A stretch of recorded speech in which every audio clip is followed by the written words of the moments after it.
Peut-être que si votre fils avait eu de bons parents, il ne serait pas ce déchet mal élevé qu'il est. » La phrase a tranché l'air de la salle à manger comme une lame aiguisée. Maude Arbel venait de dire cela, à voix haute, devant tout le monde, avec ce sourire fin et venimeux, tout en servant la tarte tatin comme si rien ne s'était passé. Mon mari a baissé les yeux vers son assiette. Mon fils, Bastien, est devenu pâle mais n'a pas réagi. Et moi, Éléonore Vauclin, veuve discrète de 67 ans, mère qui a toujours préféré le silence aux disputes, j'ai senti quelque chose en moi se briser en deux. Ce n'était pas de la colère. C'était pire. C'était de la clarté. Ce n'était pas la première fois que Maude m'humiliait, mais ce serait avec certitude la dernière. Nous étions à Amboise, dans l'intérieur de la France, dans l'une de ces maisons anciennes en pierre qui respirent la tradition et l'argent ancien. La famille Arbel a toujours tenu à rendre cela clair. Ils étaient d'une autre catégorie. Maude portait des perles héritées de sa grand-mère, parlait de vignobles en Bourgogne comme on parle de son jardin, et traitait mon fils comme s'il était une erreur que sa fille, Cléore, avait commise par inadvertance. J'avais déjà entendu les murmures. J'avais déjà vu les regards dédaigneux. J'avais déjà mordu ma langue tant de fois qu'elle saignait de l'intérieur. Mais ce soir-là, quelque chose a changé. Parce que je n'étais pas désarmée. La chemise noire que j'avais emportée avec moi pendant le dîner était appuyée au sol à côté de ma chaise. Discrète, insignifiante aux yeux de ceux qui pensaient que je n'étais qu'une vieille inoffensive. Mais à l'intérieur de cette chemise se trouvaient des documents, des vérités, des secrets que Maude Arbel avait passé toute sa vie à maquiller avec des vêtements coûteux et des noms de famille respectables.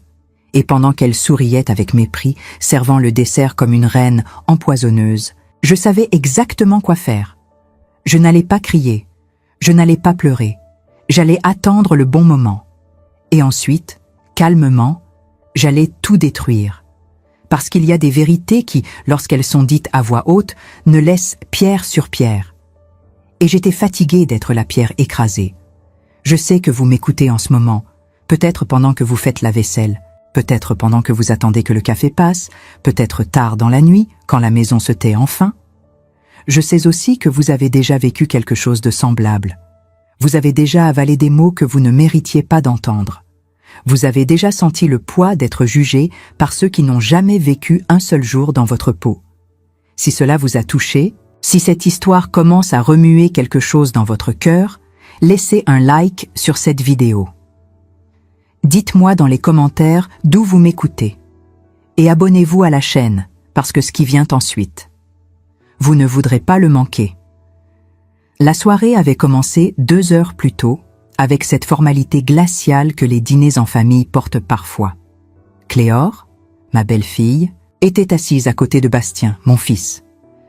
Elle portait une robe bleu marine qui semblait avoir été choisie par Maude, et ses cheveux blonds attachés en un chignon impeccable. Bastien, de son côté, semblait tendu. Il était toujours ainsi près de sa famille à elle, comme s'il était constamment évalué.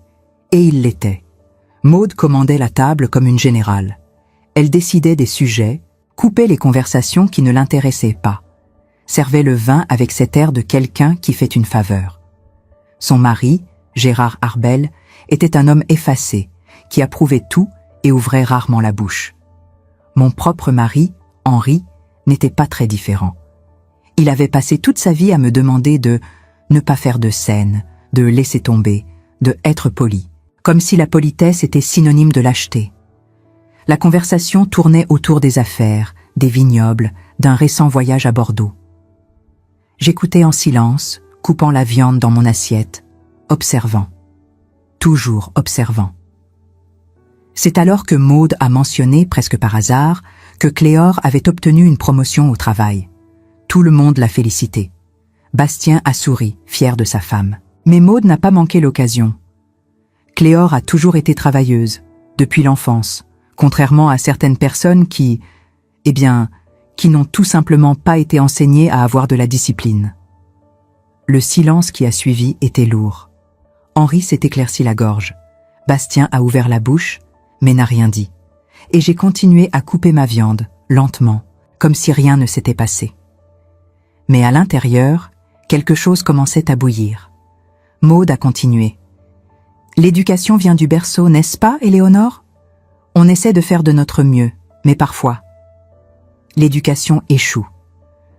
Henri m'a touché le bras dans un geste qui disait « S'il te plaît, ne réagis pas ». Mais je n'avais pas besoin de réagir. Pas encore. Quand le dessert est arrivé, Maude était radieuse. Tarte tatin, préparée par la cuisinière de la maison, servie dans de la porcelaine trop chère pour être utilisée lors de n'importe quelle occasion ordinaire. Elle a coupé les parts avec une précision chirurgicale, les distribuant avec ce sourire qui ressemblait à de la bonté, mais qui était du pur poison. Et c'est là qu'elle l'a dit.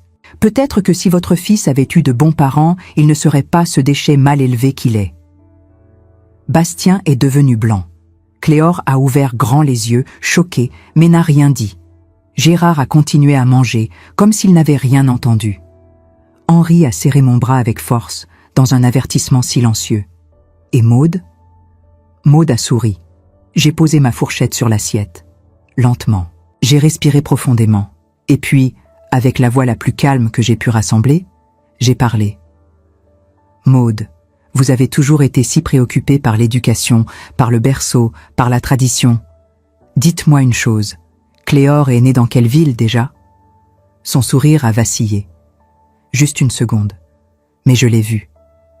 Est-ce que cela importe? A-t-elle répondu, tentant de garder le contrôle.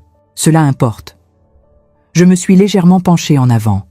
Parce que sur son acte de naissance, que j'ai ici avec moi, il est indiqué Lyon. Mais dans les conversations que vous racontez toujours, Cléore est née à Paris. Alors, laquelle des deux versions est vraie? Cléore a cligné des yeux, confuse. Bastien a froncé les sourcils.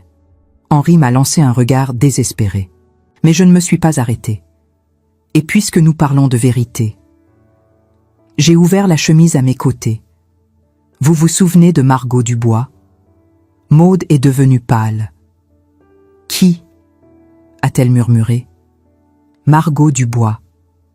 La femme qui vous a prêté de l'argent en 1982 quand vous n'aviez encore ni nom de famille important ni perles héritées. La même que vous n'avez jamais remboursée. La même qui est morte sans recevoir un centime. Je l'ai reçue, ici. Le silence était maintenant absolu.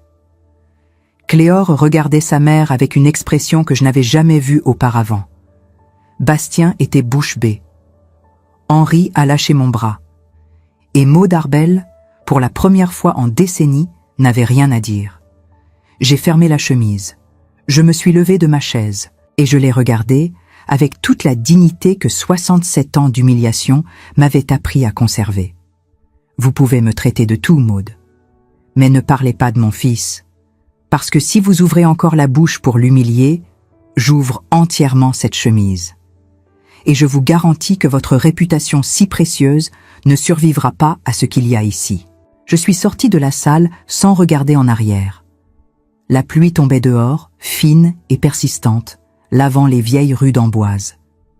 Et pour la première fois depuis longtemps, j'ai respiré profondément. Parce que le silence, j'ai appris, n'a de pouvoir que lorsque vous choisissez de le briser au bon moment.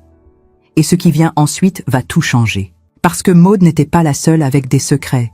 Et Cléore.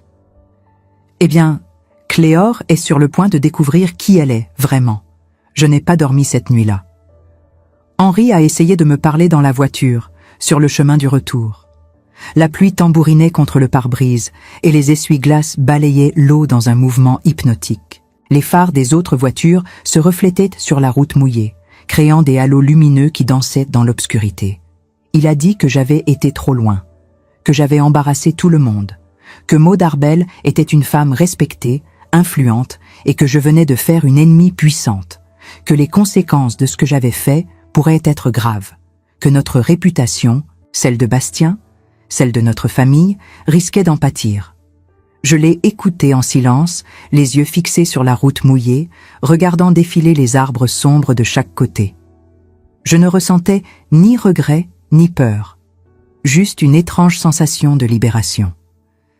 Comme si un poids que je portais depuis des décennies venait enfin de tomber de mes épaules. Et quand il a fini, Quand il n'a plus eu de mots pour me convaincre de regretter ce que j'avais fait, je lui ai simplement dit « Henri, tu m'as demandé de me taire pendant 40 ans. 40 ans, tu m'as dit de ravaler mes mots, de sourire poliment, d'accepter les humiliations avec grâce. Ce soir, j'ai parlé, et je ne regrette rien. » Il n'a rien répondu.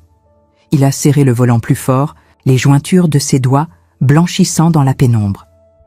Il savait que quelque chose avait changé, quelque chose qui ne reviendrait jamais en arrière, quelque chose de fondamental dans notre relation, dans notre vie commune, venait de se fissurer. Quand nous sommes rentrés à la maison, une petite ferme rénovée à quelques kilomètres d'Amboise, entourée de champs et de vignes, je suis allé directement dans mon bureau. C'était une pièce modeste au premier étage, avec une fenêtre qui donnait sur le jardin potager que j'entretenais depuis des années. J'ai ouvert la fenêtre pour laisser entrer l'air frais de la nuit, sentant l'odeur de la terre mouillée et des roses qui grimpèrent le long du mur. J'ai sorti la chemise noire que j'avais emportée au dîner. Les documents étaient encore là, bien rangés, classés par ordre chronologique. Des lettres jaunies par le temps, des reçus écrits à la main, des certificats officiels tamponnés et signés, des preuves méticuleusement rassemblées.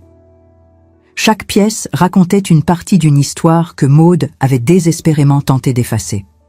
J'avais passé 6 mois à rassembler tout ça. 6 mois de recherches discrètes, de visites dans des archives municipales, de conversations avec des personnes âgées qui se souvenaient encore de cette époque.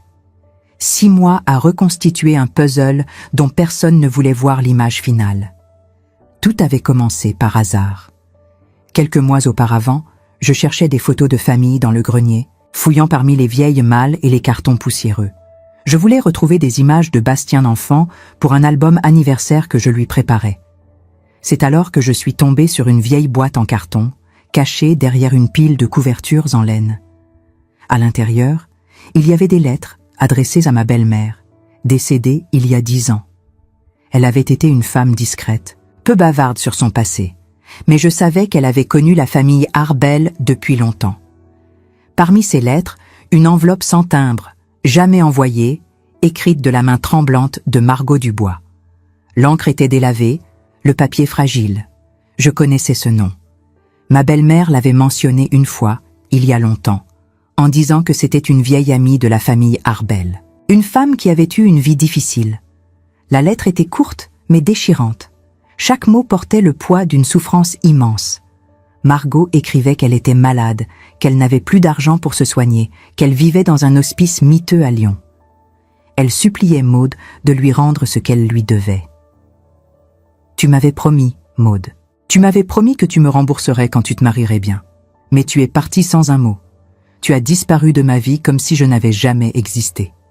Et maintenant, je n'ai plus rien. Même pas de quoi payer mes médicaments. » J'ai relu cette lettre plusieurs fois, sentant quelque chose se nouer dans ma poitrine. Pourquoi ma belle-mère avait-elle gardé cette lettre? Pourquoi ne l'avait-elle jamais envoyée à Maude? J'ai cherché Margot Dubois. Ce n'était pas difficile avec Internet, même pour une femme de mon âge qui a appris tard à se servir d'un ordinateur. J'ai trouvé son acte de décès. Elle était morte en 1995, seule, dans un hospice à Lyon, sans famille, sans argent, sans personne pour pleurer à ses funérailles. Et Maude Arbel, pendant ce temps, vivait dans une maison de pierre avec des vignobles, des peintures de maîtres au mur et des perles héritées qu'elle portait comme des trophées. Mais ce n'était que le début.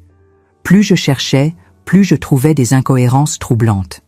En creusant davantage dans les archives municipales de Lyon, avec l'aide d'une archiviste bienveillante qui avait été touchée par ma quête, j'ai trouvé quelque chose d'encore plus troublant, le certificat de naissance de Cléore. Il avait été modifié. Pas de manière évidente, mais suffisamment pour qu'un œil attentif remarque les incohérences.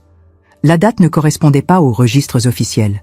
Il y avait un décalage de plusieurs semaines. Le nom de l'hôpital avait été changé. Lyon était devenu Paris dans la version officielle. Et surtout, il y avait un autre nom sur le certificat original, avant les modifications. Un nom qui avait été effacé avec soin, mais que l'on pouvait encore distinguer à la lumière, comme un fantôme sur le papier. Margot Dubois. J'ai relu ce document 10 fois, 20 fois. Puis j'ai compris. Cléore n'était pas la fille biologique de Maude. Elle était la fille de Margot. Et Maude l'avait adoptée, ou pire, l'avait simplement prise en échange du silence de Margot. Elle avait acheté ce silence avec des promesses qu'elle n'avait jamais tenues. Mon cœur battait si fort que j'ai dû m'asseoir. Mes mains tremblaient en tenant ce document. Parce que si c'était vrai, alors tout ce que Maude avait construit, sa respectabilité, son mariage avec Gérard Arbel, sa position sociale enviée, sa réputation de femme irréprochable, reposait sur un mensonge. Un mensonge monumental qu'elle avait gardé pendant plus de 40 ans. Et Cléore ne savait rien.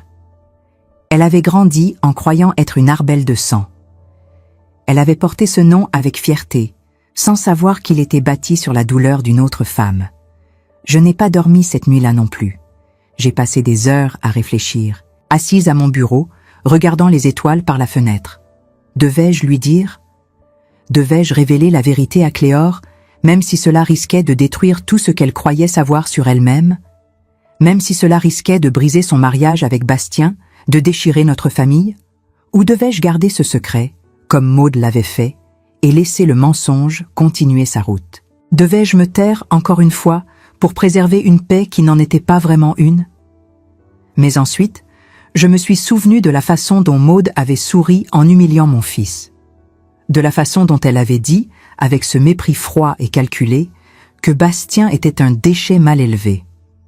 Je me suis souvenu de toutes les fois où elle m'avait regardé de haut, où elle avait traité ma famille, comme si nous étions inférieurs.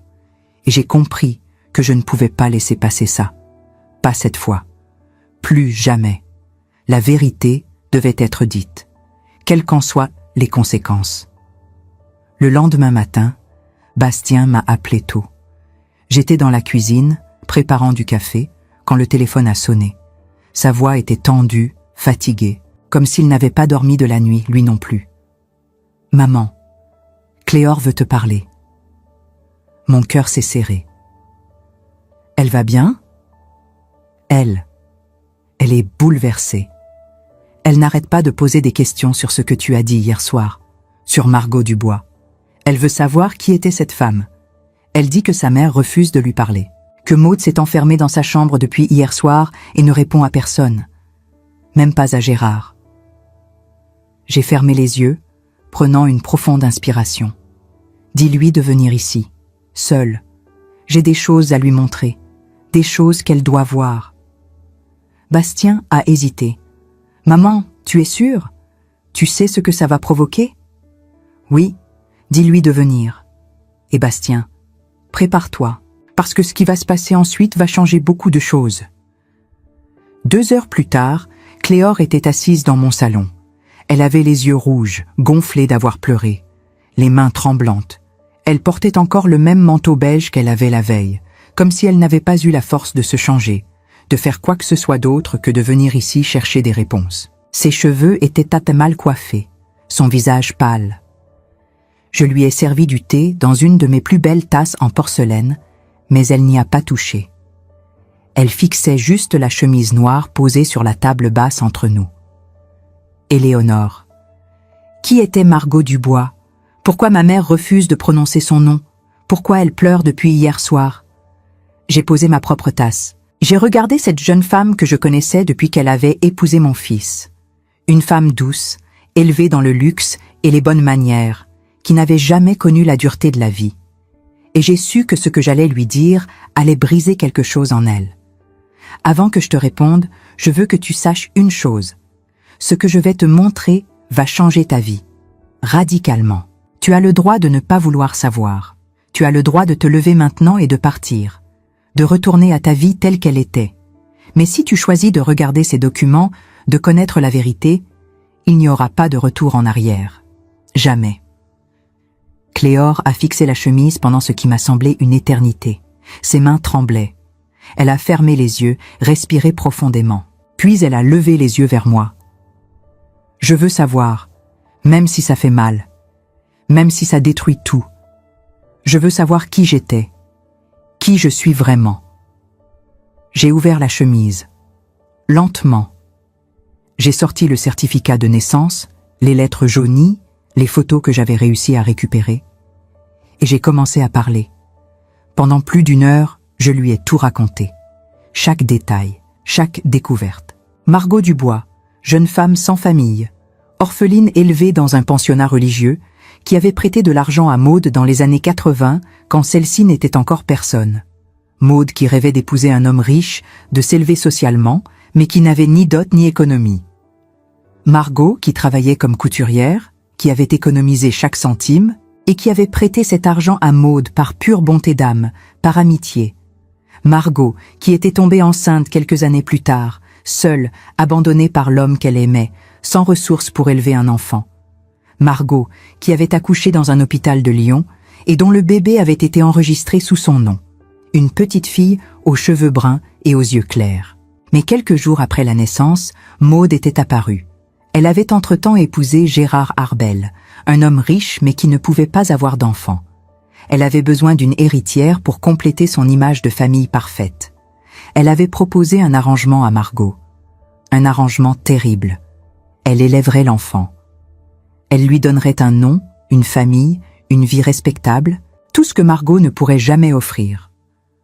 En échange, Margot devait disparaître. Complètement. Ne jamais contacter l'enfant. Ne jamais révéler la vérité. Et en retour, Maude lui rembourserait l'argent qu'elle lui devait depuis des années.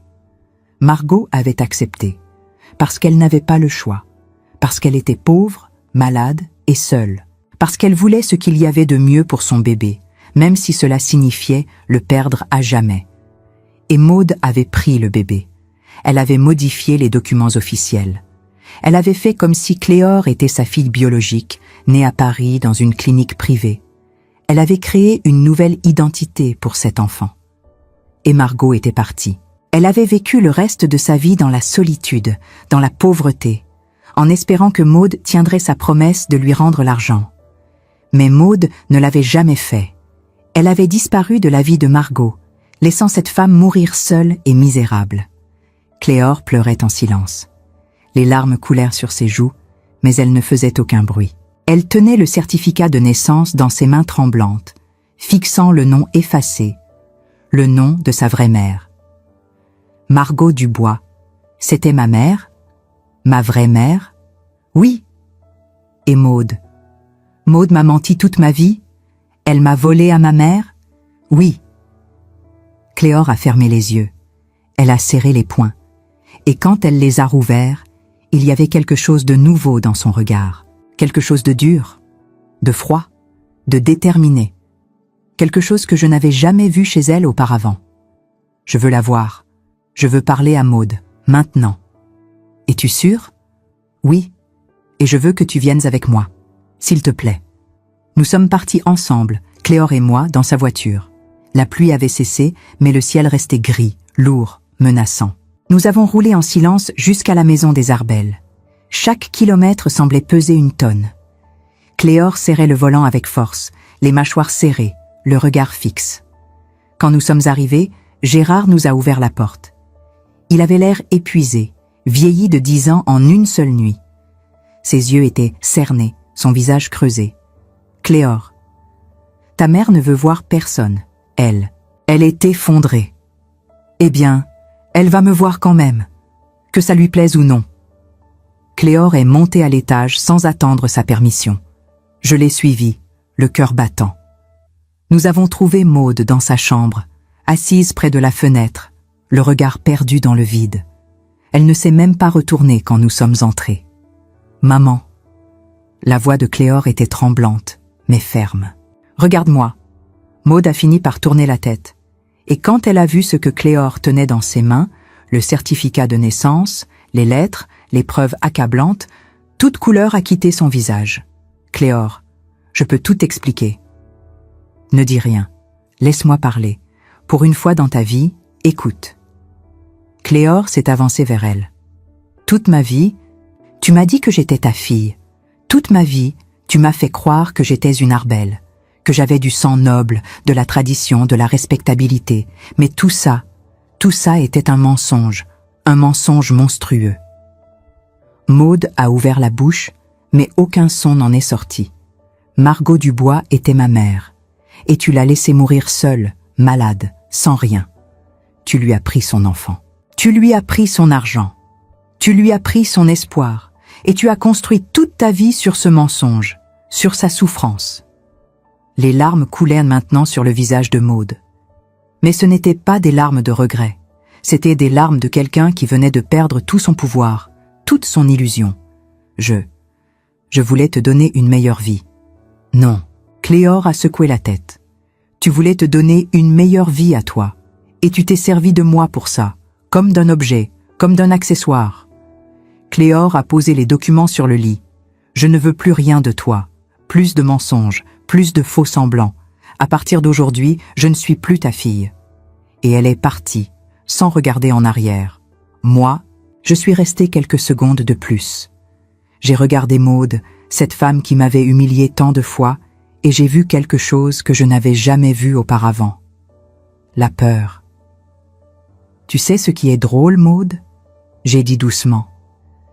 Tu as passé toute ta vie à juger les autres, à te croire supérieure, mais au final, tu es exactement ce que tu prétendais mépriser. Une menteuse, une voleuse, et maintenant, tout le monde va le savoir.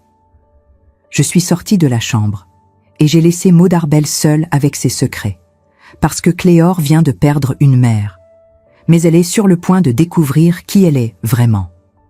Et Bastien.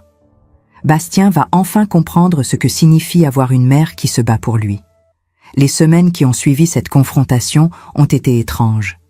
Cléor a déménagé.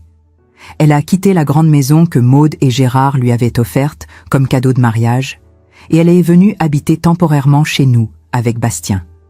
Je leur ai donné la chambre d'amis, celle qui donne sur le jardin, avec vue sur les champs de tournesol qui commençaient à faner avec l'automne. Elle ne parlait pas beaucoup. Elle passait des heures enfermée dans cette chambre, à lire et relire les lettres de Margot Dubois. Le matin, je la trouvais assise près de la fenêtre, le regard perdu dans le paysage. Elle tenait parfois une des lettres dans ses mains, la relisant pour la 10e fois, comme si elle cherchait à déchiffrer un code caché entre les lignes. Je lui apportais du café, du pain grillé avec de la confiture maison, mais elle touchait à peine à la nourriture. Son visage était marqué par une tristesse profonde, mais aussi par quelque chose d'autre, une détermination froide qui grandissait jour après jour. Bastien était perdu. Il ne savait pas comment aider sa femme. Il venait me voir tard le soir, quand Cléor dormait enfin, et me demandait conseil. Il s'asseyait à la table de la cuisine, les mains autour d'une tasse de tisane, et me regardait avec des yeux remplis d'inquiétude. « Maman, qu'est-ce que je fais ?» Elle ne mange presque plus.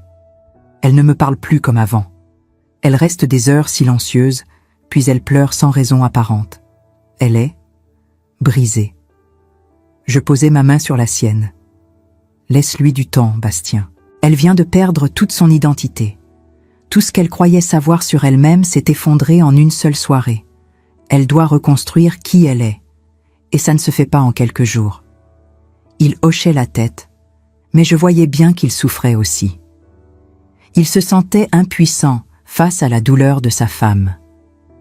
Et moi, je ne pouvais que lui rappeler que l'amour, parfois, c'est simplement être là, être présent, sans chercher à réparer ce qui ne peut être réparé que par le temps. Mais Cléor n'était pas seulement brisée, elle était en colère, une colère froide, contrôlée, qui grandissait chaque jour. Je le voyais dans ses yeux quand elle lisait les lettres.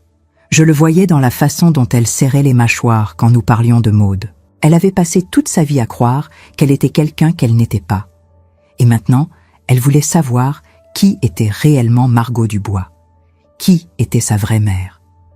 Un matin, alors que je préparais le petit déjeuner, elle est entrée dans la cuisine. Elle portait encore sa robe de chambre, ses cheveux détachés tombant sur ses épaules.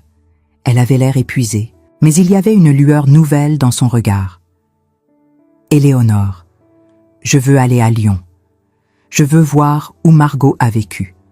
Je veux comprendre qui elle était. Je veux la connaître, même si elle n'est plus là. » J'ai posé le couteau que je tenais. « Je viens avec toi. » Elle a souri faiblement. « Merci. Je ne sais pas si j'aurai le courage de le faire seule. » Nous sommes partis le lendemain, Tôt le matin, dans ma vieille Peugeot. Bastien voulait venir, mais Cléor lui a demandé de rester. J'ai besoin de faire ça toute seule, enfin, avec Éléonore. Il a compris. Il l'a serrée dans ses bras et l'a laissée partir. Le trajet jusqu'à Lyon a duré près de 5 heures. Nous avons roulé en silence pendant la première heure, le paysage défilant par la fenêtre. Les collines vertes de la Loire, les villages endormis, les vignobles qui s'étendaient à perte de vue. Puis, Cléor a commencé à parler. Elle m'a raconté des souvenirs d'enfance, des moments où elle avait senti que quelque chose ne collait pas, des fois où Maud avait été distante, froide, comme si Cléor était une obligation et non une fille, des fois où elle s'était sentie seule, même entourée de luxe et de respectabilité. Je me souviens d'un jour, j'avais peut-être 10 ans, elle a dit, le regard perdu sur la route. J'ai demandé à Maud pourquoi je ne lui ressemblais pas, pourquoi mes cheveux étaient plus foncés que les siens, pourquoi mes yeux étaient différents. Elle m'a répondu que je ressemblais à mon père, mais maintenant je sais que c'était encore un mensonge. Elle s'est tue pendant quelques instants, puis a continué. Il y avait aussi ces moments où elle me regardait avec une expression étrange, comme si elle me voyait, mais qu'elle voyait quelqu'un d'autre en même temps, quelqu'un qu'elle préférait oublier. « Margot », j'ai murmuré. Oui, elle voyait Margot en moi, et elle détestait ça. Nous sommes arrivés à Lyon en début d'après-midi. La ville était grise sous le ciel d'automne, mais il y avait une beauté mélancolique dans ces rues pavées, dans ces bâtiments anciens, dans la Saône qui coulait lentement sous les ponts. Lyon respirait l'histoire, la culture, mais aussi une certaine tristesse. Peut-être était-ce juste notre état d'esprit qui teintait tout ce que nous voyions. Cléor avait l'adresse de l'hospice où Margot était morte. Un vieil immeuble dans le quartier de la Croix-Rousse qui avait été transformé en résidence pour personnes âgées. Nous avons garé la voiture dans une petite rue adjacente et sommes entrés. L'intérieur sentait l'encaustique et les médicaments. Les murs étaient peints dans un beige institutionnel, les couloirs éclairés par des néons qui bourdonnaient légèrement. Nous avons trouvé le bureau de la directrice, une femme dans la soixantaine, aux cheveux gris coupés courts, qui nous a reçus avec gentillesse. Quand Cléor lui a expliqué pourquoi nous étions là, la femme a froncé les sourcils, cherchant dans sa mémoire. Margot Dubois. Oui, je me souviens d'elle. Je travaillais déjà ici à l'époque. Elle est restée ici pendant les 2 dernières années de sa vie. Elle était très malade, cancer des poumons. Elle n'avait aucune famille, aucun visiteur. Elle est morte seule en 1995. Cléor a serré mes mains si fort que j'ai senti ses ongles s'enfoncer dans ma peau. Est-ce qu'elle a laissé quelque chose? Des affaires personnelles. La directrice a hésité, regardant Cléor avec une expression de compassion. Normalement, nous jetons tout après quelques années. Mais, attendez. Je crois qu'il y a encore une boîte dans notre cave. Nous gardons parfois des objets au cas où quelqu'un viendrait les réclamer. Cela n'arrive presque jamais, mais on ne sait jamais. Elle nous a emmenés dans une petite cave humide, remplie de cartons poussiéreux empilés contre les murs. L'odeur de moisi était forte, et la lumière faible ne rendait pas la recherche facile. Elle a fouillé pendant quelques minutes, déplaçant des cartons, cherchant parmi les étiquettes effacées. Puis, elle a sorti une boîte en carton marquée du nom « Monsieur Dubois ». Voilà, vous pouvez la prendre. Personne ne l'a jamais réclamée. Si elle était de votre famille, elle vous revient de droit. Cléor a pris la boîte avec des mains tremblantes. Elle la tenait comme si c'était le trésor le plus précieux du monde. Nous avons remercié la directrice et sommes retournés à la voiture. Sur le parking de l'hospice, sous un ciel qui commençait à se couvrir, Cléor a ouvert la boîte. À l'intérieur, il y avait des photos, des vieilles photos en noir et blanc, certaines en couleur délavée. Margot jeune, souriante, dans un parc. Margot avec des amis, dans ce qui semblait être un café. Margot tenant un bébé dans ses bras. Cléor s'est figée en voyant cette photo. « C'est moi », elle a murmuré. « C'est moi dans ses bras. » Elle a touché la photo avec révérence. les larmes coulant silencieusement sur ses joues. Il y avait aussi des lettres que Margot n'avait jamais envoyées, adressées à personne en particulier. Des fragments de pensées, de regrets, d'espoir, un vieux châle tricoté à la main, doux malgré les années, un livre de poésie de Rimbaud avec des annotations dans les marges, des phrases soulignées, des notes personnelles qui révélaient une femme sensible, cultivée, qui aimait les mots. Et puis, au fond de la boîte, une petite enveloppe blanche, scellée, sur laquelle était écrit d'une écriture tremblante « Pour ma fille, si elle vient un jour ». Cléor a fixé l'enveloppe pendant plusieurs secondes, incapable de bouger. Ses mains tremblaient. Son souffle était court. « Tu veux que je la lise d'abord » j'ai proposé doucement. Elle a secoué la tête. « Non, c'est à moi. C'est tout ce que j'ai d'elle. » Lentement, avec une délicatesse infinie, elle a ouvert l'enveloppe. À l'intérieur, il y avait une lettre manuscrite, sur du papier jauni par le temps. L'écriture était fine, élégante, mais tremblante par endroits, comme si Margot avait pleuré en l'écrivant. « Ma chérie, si tu lis ceci, c'est que tu as fini par découvrir la vérité. Et je suis désolée. Désolée de ne pas avoir été assez forte pour te garder. Désolée de t'avoir laissé partir avec Maude en pensant que tu aurais une meilleure vie. Je voulais que tu saches que je t'ai aimé. Chaque jour de ma vie, je t'ai aimé. Même si je ne t'ai jamais revu après ce jour à l'hôpital, même si je n'ai jamais su qui tu étais devenu, je t'ai aimé. Je sais que Maude t'a donné une vie que je n'aurais jamais pu t'offrir. De l'argent, une éducation, une famille respectable. Mais j'espère qu'elle t'a aussi donné de l'amour. J'espère qu'elle t'a rendue heureuse. Si ce n'est pas le cas, alors sache que tu es plus forte que tu ne le penses. Tu es ma fille, et ma fille ne baisse jamais les bras. Je t'aime, ma chérie. Où que tu sois. Margot Cléor a pleuré. Elle a pleuré comme je ne l'avais jamais vue pleurer. Elle a serré la lettre contre sa poitrine, et elle a pleuré pour la mère qu'elle n'avait jamais connue, pour les années perdues, pour toutes les fois où elle s'était sentie seule, sans comprendre pourquoi. Elle a pleuré pour Margot, qui était morte en espérant qu'un jour, peut-être, sa fille viendrait. Et moi, assise à côté d'elle dans cette voiture, je l'ai prise dans mes bras, parce que c'était tout ce que je pouvais faire. Être là, comme Margot aurait voulu être là. Nous sommes restés longtemps ainsi, dans le silence du parking, la boîte ouverte entre nous, les souvenirs d'une femme morte depuis presque 30 ans, prenant vie à travers ces objets simples. Quand Cléor a enfin retrouvé sa voix, elle a murmuré. Elle m'aimait, vraiment. Oui, j'ai répondu. Elle t'aimait, plus que tout.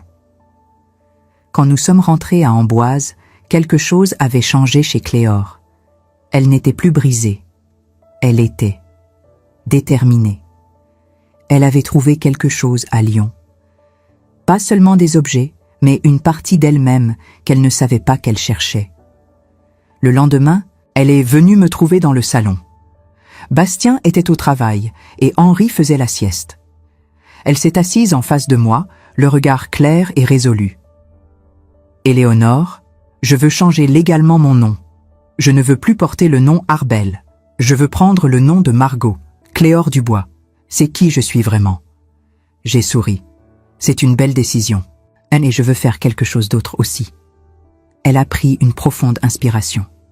Je veux confronter Maude une dernière fois, mais cette fois, je veux que tu viennes avec moi, parce que je sais que sans toi, je n'aurais jamais eu le courage de découvrir tout ça. Tu es sûre? Oui. Il est temps qu'elle entende ce que j'ai à dire. Quelques jours plus tard, nous sommes retournés à la maison des Arbel. Maude avait essayé de contacter Cléor plusieurs fois depuis la soirée du dîner.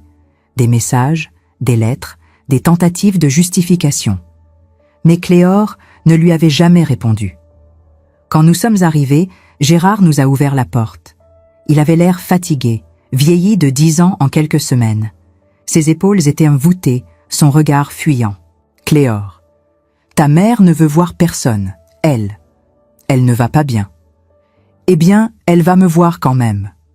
Cléor a répondu avec une fermeté que je ne lui connaissais pas. Elle est montée à l'étage sans attendre sa permission. Je l'ai suivie. Nous avons trouvé Maude dans sa chambre, assise près de la fenêtre, le regard perdu vers le jardin. Elle ne s'est même pas retournée quand nous sommes entrés. Elle portait une robe de chambre froissée, ses cheveux gris mal coiffés. L'image de la femme impeccable qu'elle avait toujours été s'était effondrée. « Maman !» La voix de Cléor était tremblante, mais ferme. « Regarde-moi. » Maude a fini par tourner la tête. Et quand elle a vu ce que Cléor tenait dans ses mains, le certificat de naissance, les lettres, les photos de Margot, toute couleur a quitté son visage. « Cléor. Ne dis rien. Laisse-moi parler. » Cléor s'est avancée vers elle. « Toute ma vie, tu m'as dit que j'étais ta fille. Toute ma vie, tu m'as fait croire que j'étais une Arbel. Que j'avais du sang noble, de la tradition, de la respectabilité.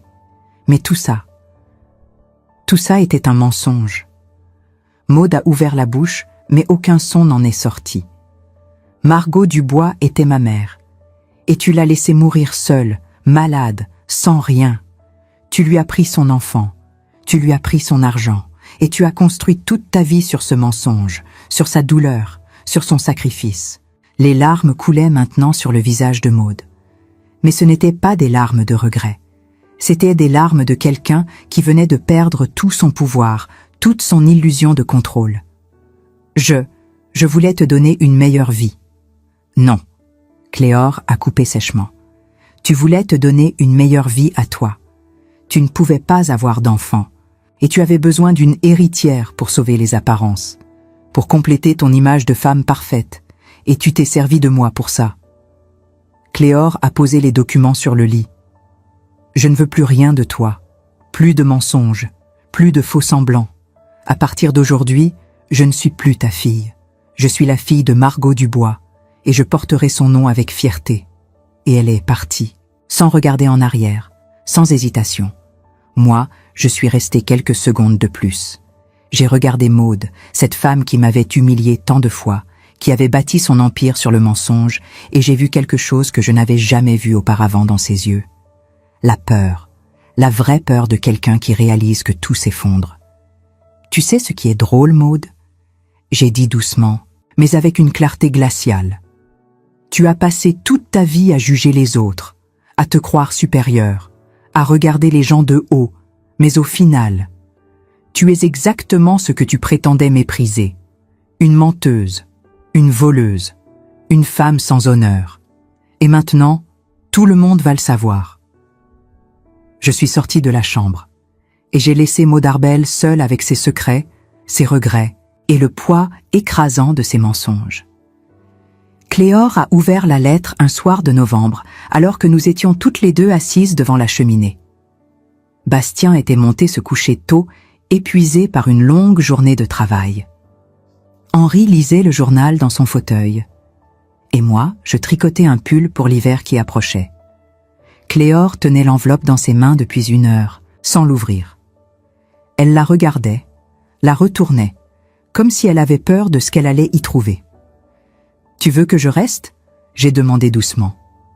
Elle a hoché la tête. « Oui, s'il te plaît. » Elle a ouvert l'enveloppe. À l'intérieur, il y avait une lettre écrite à la main, sur du papier jauni par le temps. L'écriture était fine, élégante, mais tremblante par endroits, comme si Margot avait pleuré en l'écrivant. « Maude, je t'écris cette lettre, même si je sais que tu ne la liras probablement jamais. Mais j'ai besoin de te dire certaines choses. Des choses que je n'ai jamais eu le courage de te dire en face.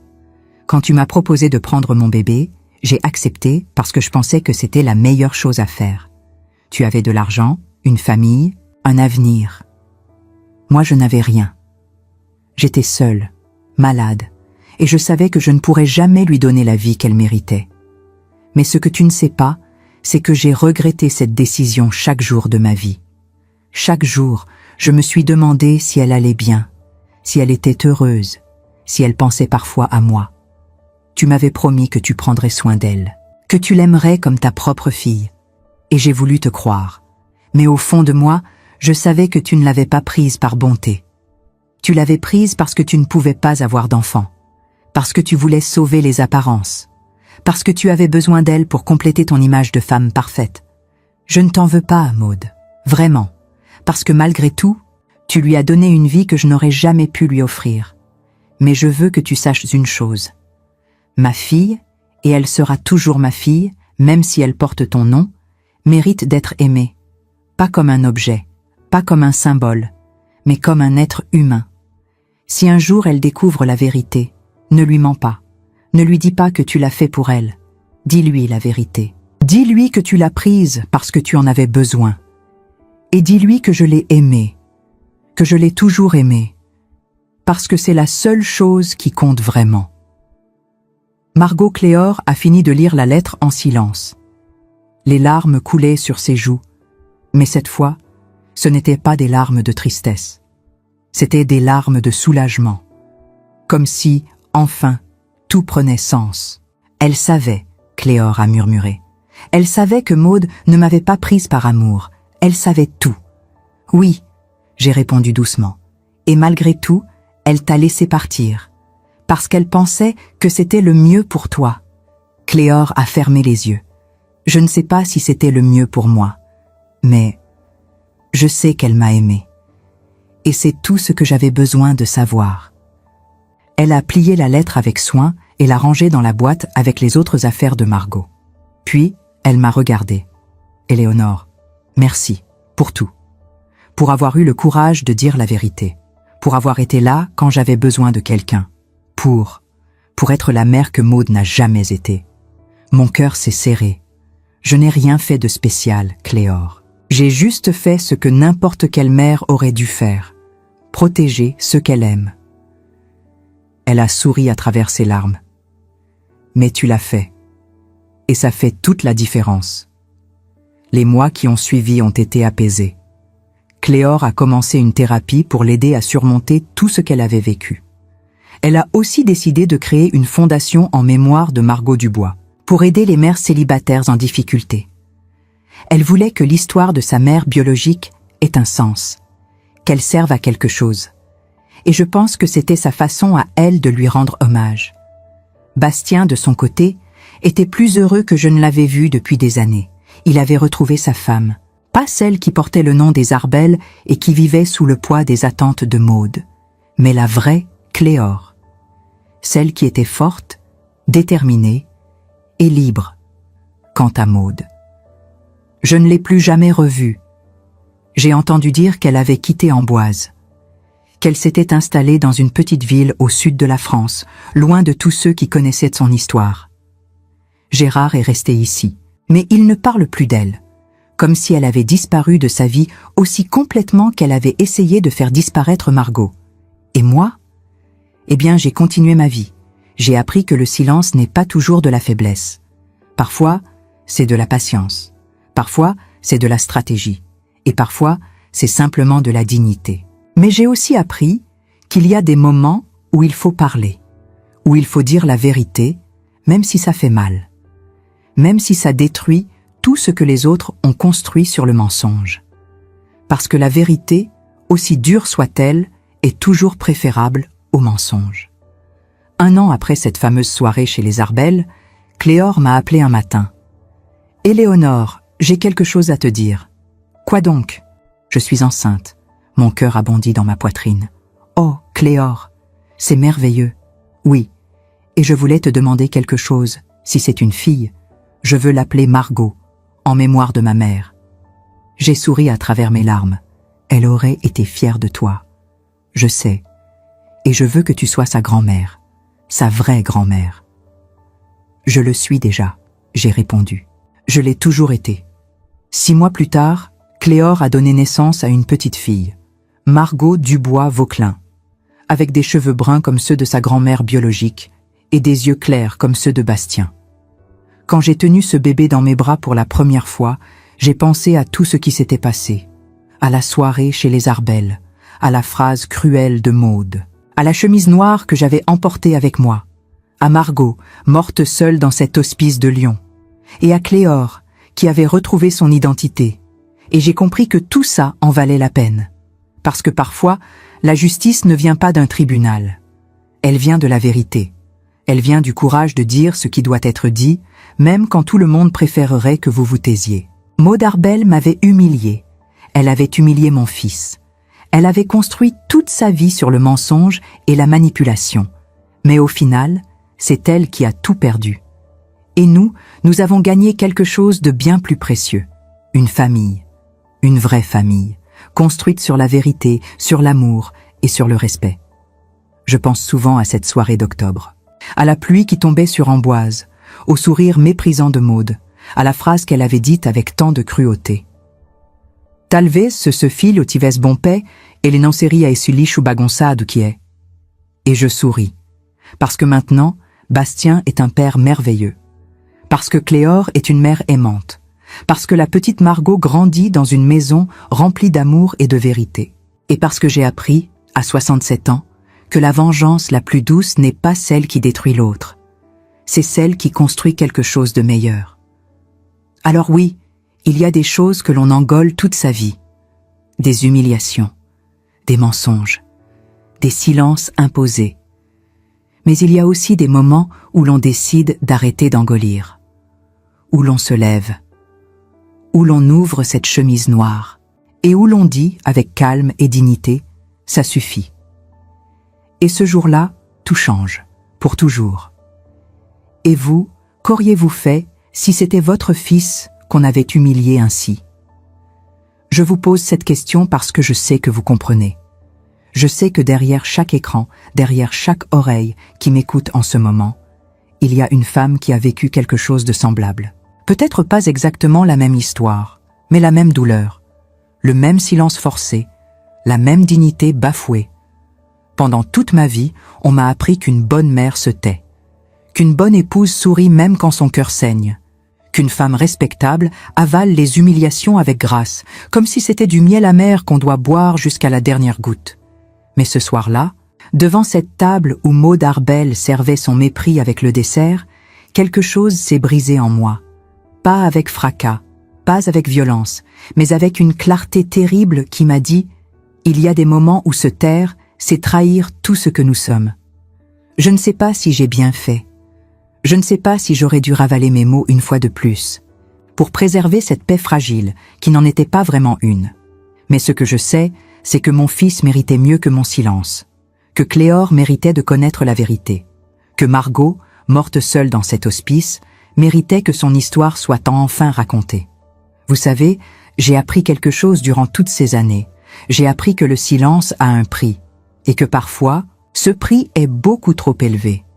Il nous coûte notre dignité, notre vérité. Et pire encore, il coûte à nos enfants le droit de vivre dans l'authenticité plutôt que dans le mensonge. Combien de fois avez-vous mordu votre langue jusqu'à ce qu'elle saigne? Combien de fois avez-vous souri poliment alors que quelqu'un vous poignardait avec des mots? Combien de fois avez-vous baissé les yeux pour éviter le conflit, même quand vous saviez que vous aviez raison?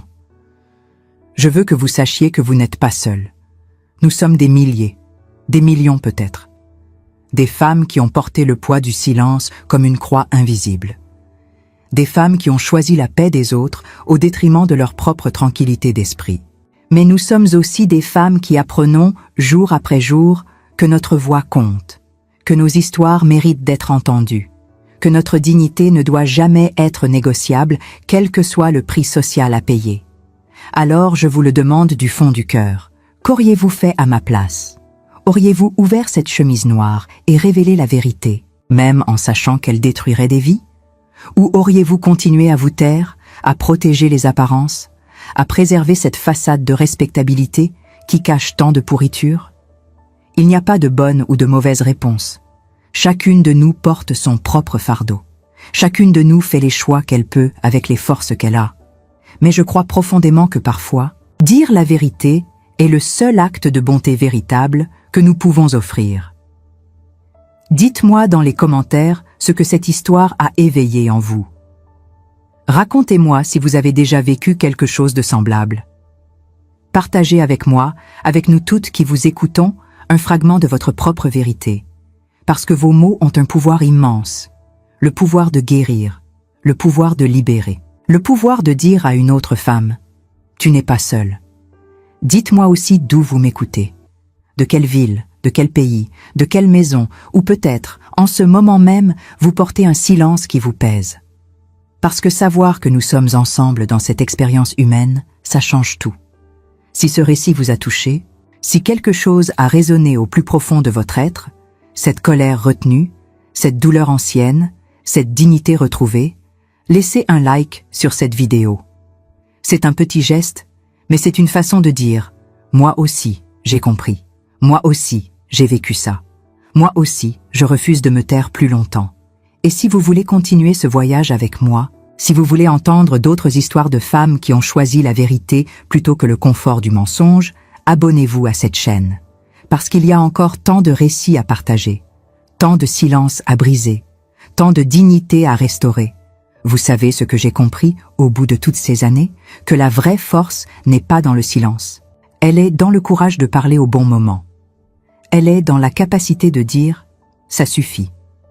Elle est dans cette dignité tranquille qui refuse de courber l'échine devant l'injustice. Maud Arbel croyait que son argent, son nom, sa position sociale la rendaient intouchable. Elle croyait qu'elle pouvait humilier les autres sans conséquence. Mais elle a oublié une chose essentielle, que la vérité finit toujours par sortir. Toujours. Et que ceux qu'on écrase peuvent se relever avec une force qu'on ne leur soupçonnait pas. Ne laissez personne vous faire croire que votre voix ne compte pas. Ne laissez personne vous convaincre que votre dignité est moins importante que la paix sociale. Ne laissez personne vous voler votre droit à la vérité. Parce que nous méritons toutes de vivre dans l'authenticité. Nous méritons toutes d'être respectées. Et nous méritons toutes que nos histoires soient entendues, validées, honorées. Alors parlez, écrivez dans les commentaires, partagez votre expérience, racontez votre propre combat. Parce que c'est ainsi que nous changeons le monde. Un témoignage à la fois, une vérité à la fois. Une femme courageuse à la fois. Merci de m'avoir écouté jusqu'au bout. Merci d'avoir eu le courage d'entendre cette histoire qui n'était peut-être pas facile. Merci d'être là, fidèle, présente, solidaire. Et rappelez-vous toujours ceci, vous n'êtes jamais seul, jamais. Nous sommes ensemble dans cette lutte pour la dignité, pour la vérité, pour le droit de vivre pleinement, sans honte et sans mensonge. Que votre voix soit entendue, aujourd'hui et toujours.